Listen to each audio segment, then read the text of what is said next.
오늘 말씀의 제목은 완전한 치유란 제목으로 말씀을 전하겠습니다.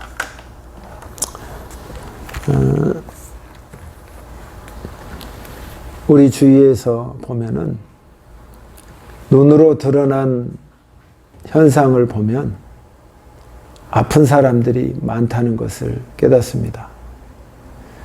의료와 또 과학적으로 진보가 되고 발전이 됐음에도 불구하고 아프지 않는 사람이 없을 정도로 다 아픔을 겪고 또 인간적으로 병이 있는 사람들이 많이 있습니다.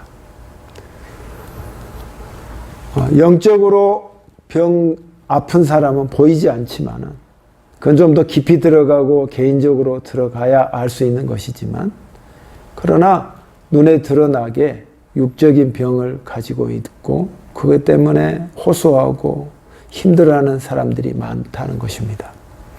그래서 우리 예수님께서 이 땅에 오신 것은 영적인 문제에서도 해결을 해 주시지만 육적인 내 병에 관해서도 주님이 해결해 주셨다는 것이 역사적으로 실질적으로 증명이 됩니다. 그래서 예수님께서 모든 병자들에게 고침을 주셨지 않습니까? 그러면 예수 믿는 사람은 이 병을 계속해서 끌어안고 가야 되느냐?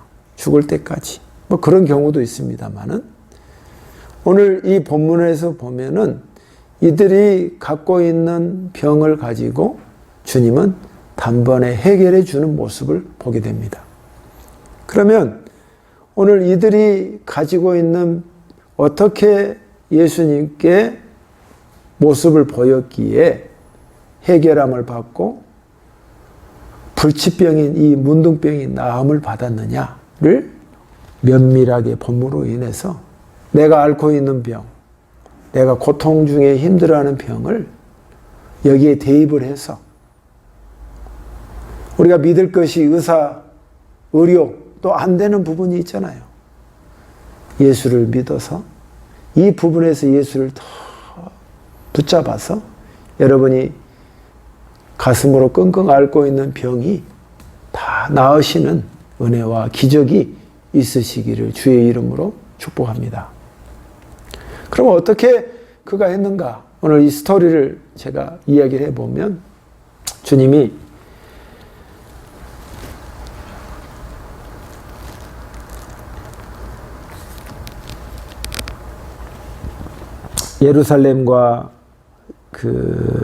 예루살렘으로 가는 중에 사마리아와 갈릴리를 거쳐 지나가게 되었습니다. 거쳐 지나게 되었는데 그 근처에 문둥병 환자가 10명이 있었습니다. 그들이 예수를 보고 멀찍이서 보고 눈에 띄었습니다. 그리고 소문을 들었겠지요. 예수를 목 털어져라 부르습니다. 예수님, 예수님, 저희에게 자비를 베풀어 주소서. 그들의 애잔함과 그들이 주님을 붙잡는 그 간절함의 강도는 우리가 앓고 있는 그것과 격이 다를 정도로 깊고 수렁에서 빠진 자가 마지막 손을 내미는 그 장면과 비슷할 정도로 굉장히 마음을 다하는 그들의 고통의 소리였습니다. 왜냐하면 지금이야 한센병이라 해서 주사 한 방으로 낫고 그러면 금방 의료가 발전이 돼서 나을 수 있지만 2000년 전에는 이 병은 그냥 계속 죽어야 되는, 가족과 떨어지고 문둥병 촌에 들어가서 그곳에서 평생 그 찌그러지는 얼굴과 손에서 고름나는 손과 오죽 했으면 문둥이 박수라고 하는 것까지 비하하는 그런 것까지 있을 정도로 그렇게 인생을 살아야 한단 말이에요. 응? 아름다운 예쁜 여자 처녀도 그 병에 걸리면 순식간에 얼굴이 사그라져 버리고 온몸이 녹아날아서 추함의 극치에 달아버린 게 그 문둥병자란 말이에요. 그러니까 모든 거에 단절되고 뒤에 보니까 이 사람이 아무리 그가 공부를 잘했던 명예를 가졌던 돈을 맞아도 필요 없어. 환자가 되면 다 똑같아지는 거야.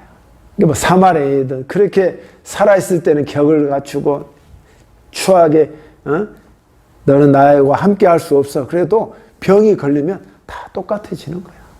사마리아이든 유대인이든 헬라인이든 다 같은 수준이 돼버리는 거야. 그만큼 끝에 있는 병, 치유할 수 없는 병을 가진 게 문둥병이었다 이 말이에요. 그러니까 가장 저주받는 병이라고 하죠.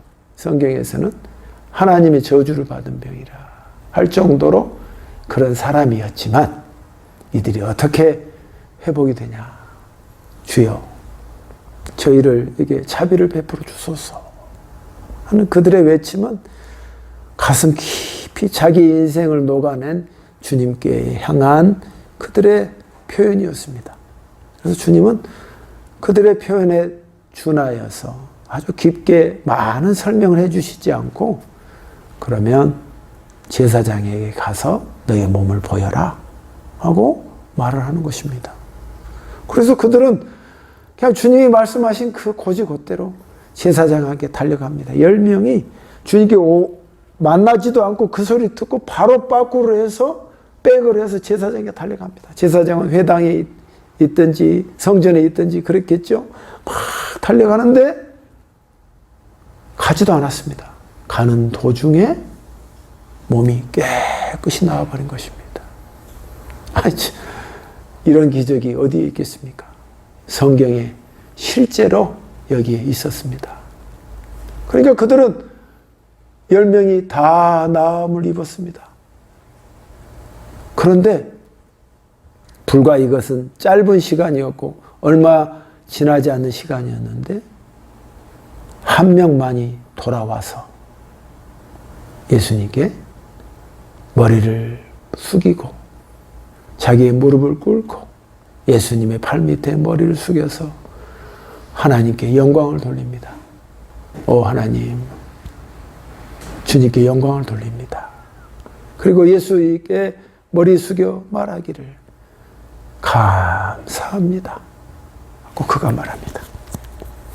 주님이 말합니다. 아니 10명이 낫지 않았느냐? 9은 어디 갔느냐? 9은 어디 갔지?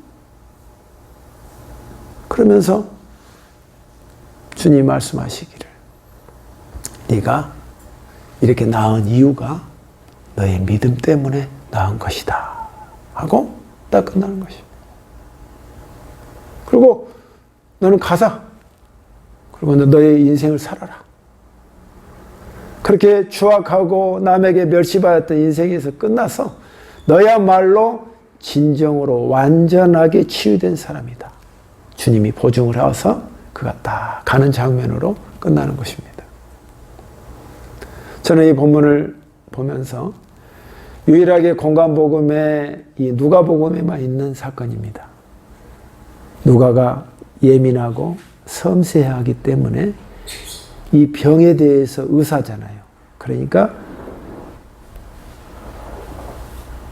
문둥병에 대해서 더 아주 디테일하게 묘사를 하는 것입니다.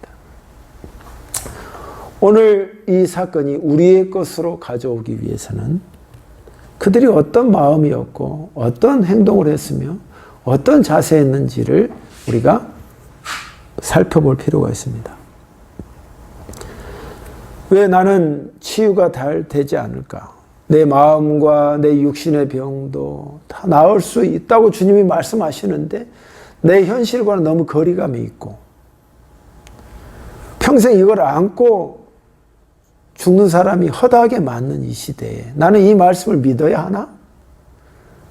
그냥 이건 안 되는 거니까 그냥 단순한 것만 믿고 그냥 천국 가는 걸로 끝내자 하기 위해서 내가 사는 것인가? 아니면 그래 하나님의 말씀은 이루어지는 것이고 그때도 주님이 말씀하셨기에 오늘날에도 이 기적과 역사는 일어날 것이다 하는 믿음으로 내가 접근해야 하는 것인가? 그 갈등에서 여러분은 후자가 되시기를 주의 이름으로 축복합니다. 그래서 어떻게 되는가 살펴봅니다. 첫 번째입니다. 완전한 치유가 되기 위해서는 뭐가 필요한가? 13절에 보면은 예수님께서 어떤 마을에 들어가시다가 10사람의 문둥 환자를 만났습니다. 그들은 멀리 서서 목소리를 높였습니다. 예수 선생님, 우리에게 자비를 베풀어 주소서. 라는 부분에서 찾아낼 수 있습니다. 문장은 거치지만 저는 그 속에 있는 그들의 마음을 먼저 헤아리기를 원합니다. 이들은 첫 번째, 치유가 되려면, 완전한 치유가 되려면 내가 예수에 향한 간절함이 먼저 있어야 한다는 것입니다. 다른 건 다 내려놓고, 여러분 병원 치료도 다 받으시고 의사가 하라는 대로 다 하십시오. 그러나 여러분의 중추적인 집중해야 할 그분은 예수입니다. 그분께 간절함이 필요하다는 것입니다. 간절함. 우리가 이런 시간이 너무 오래되고 여기는 짧은 시간에 치유가 됐지만 사실은 우리가 이렇게 짧은 시간에 치유가 되기가 너무 어렵단 말이에요.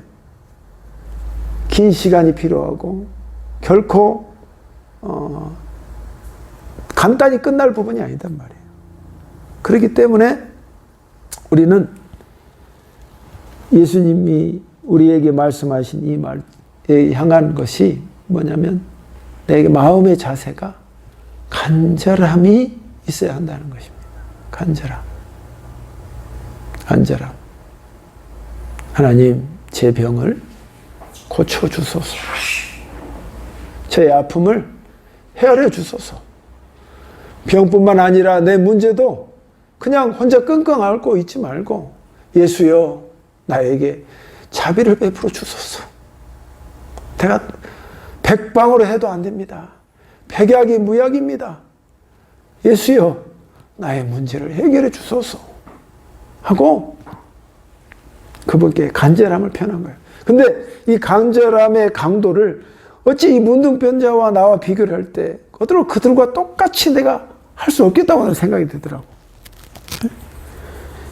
평생 서러웠고 언제했지만 그들이 완전히 뭐 좋은 직장이고 좋은 인물이었지만 이 병에 걸리면 완전히 추락과 완전히 몰락 그 자체단 말이야. 근데 그들의 인생의 걸 누가 알겠냐고. 그들의 간절함이 어떻게 내 간절함과 동일하겠냐고.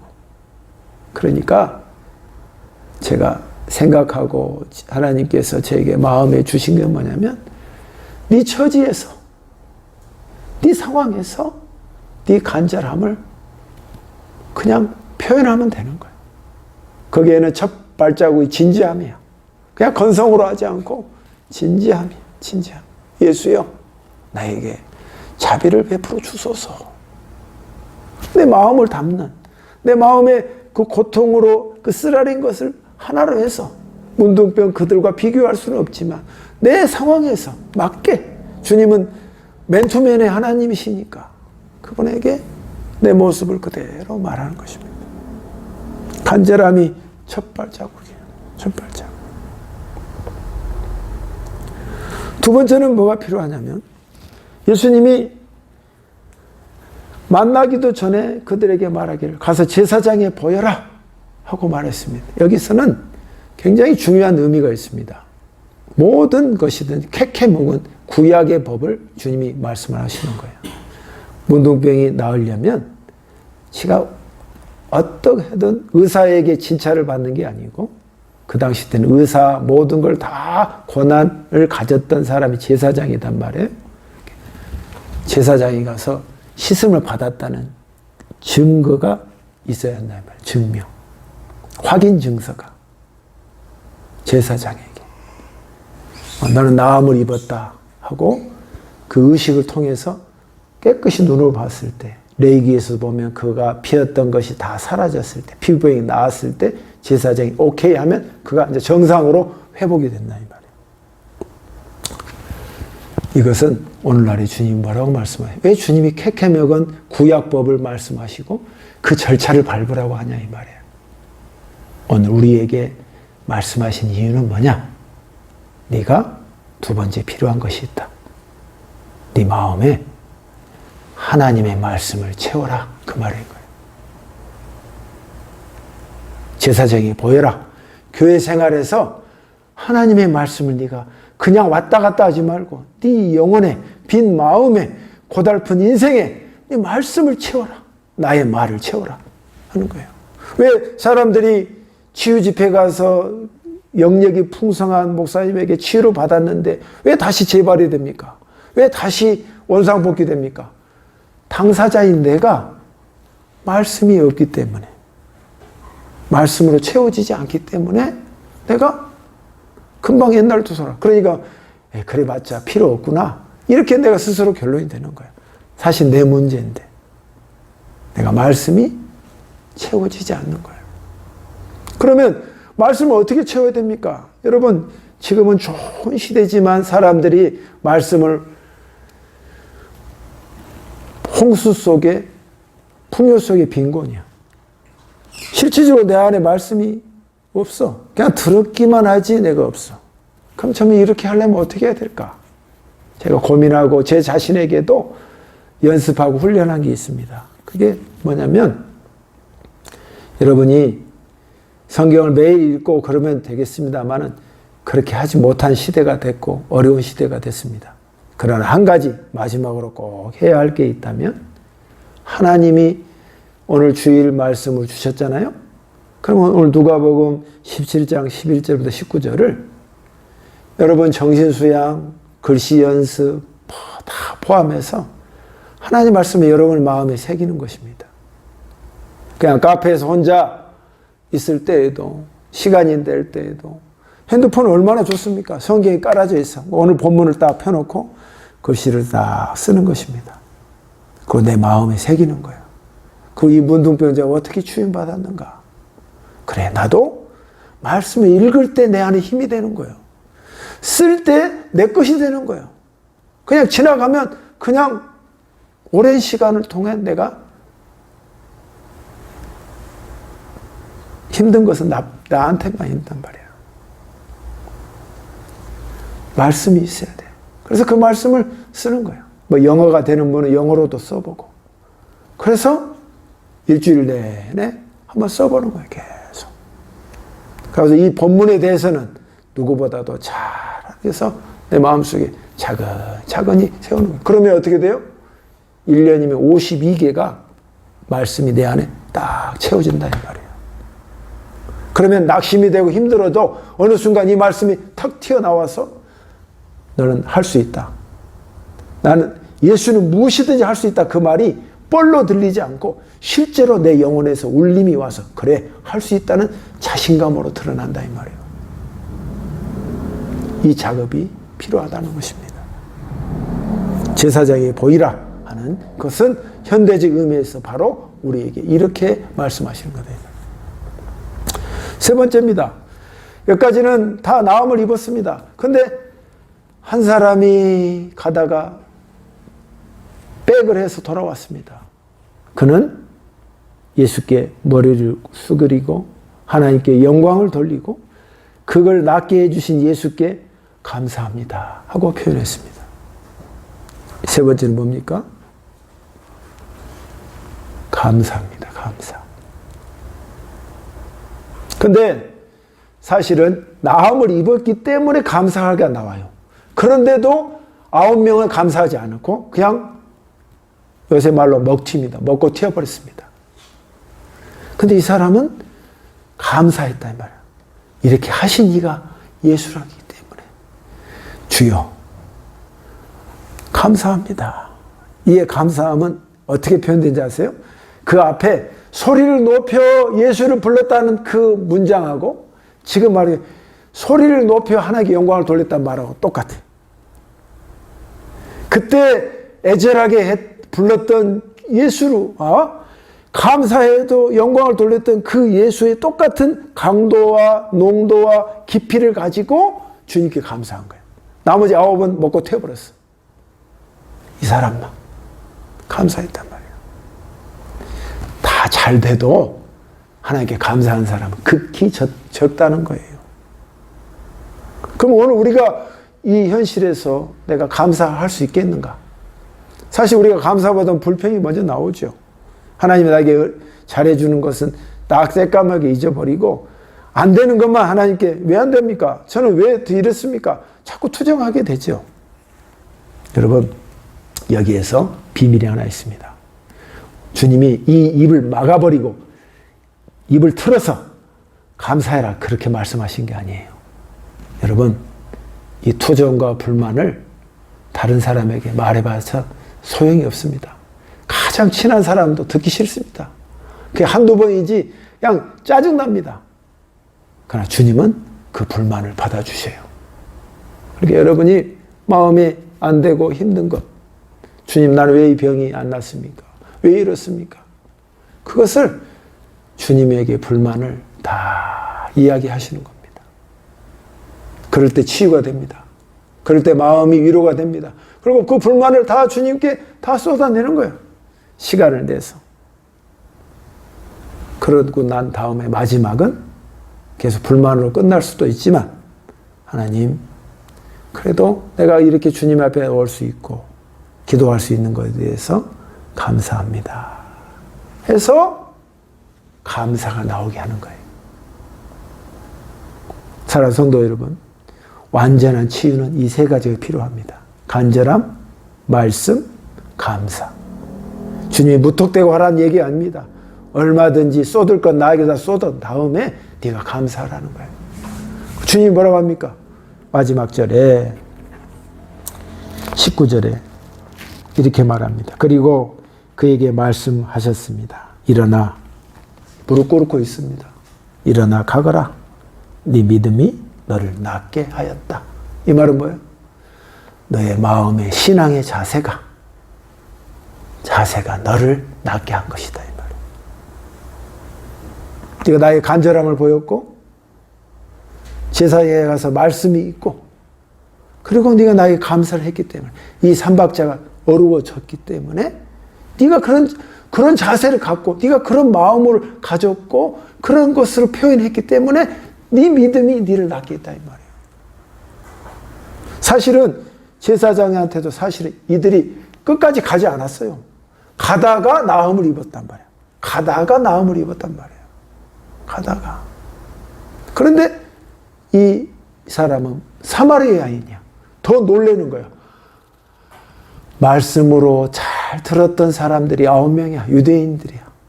어렸을 때부터 잘 알아. 모태신앙이야. 그들은 마이동풍이었어.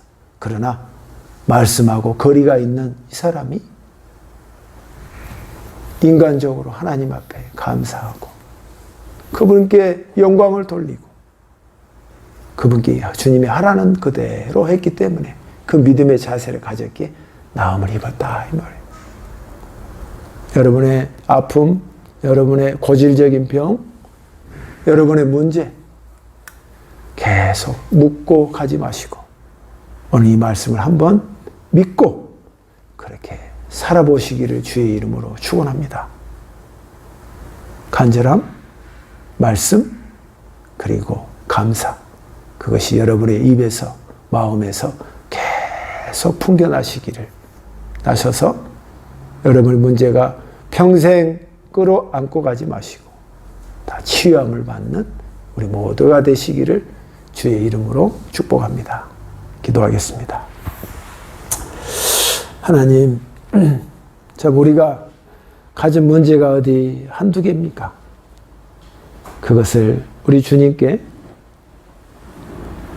간절함으로 나아갈 수 있는 내 마음의 자세가 필요하고 그리고 이 텅 빈 마음을 다른 것으로 채우지 말고 하나님의 말씀을 꼭꼭 씹어서 써서 내 영혼에 새기도록 도와주시옵시고 내 입에서 불평과 불만을 우리 주님께 말한 다음에 그런 다음에 주님 그래도 저를 도와주셨잖아요. 그리고 저를 사랑해 주셨잖아요. 하고 감사하는 마음이 내 마음속에 풍겨날 수 있도록 우리 성령님께서 머리부터 발끝까지 우리에게 부어 주시옵소서. 예수님 이름으로 기도하옵나이다. 아멘.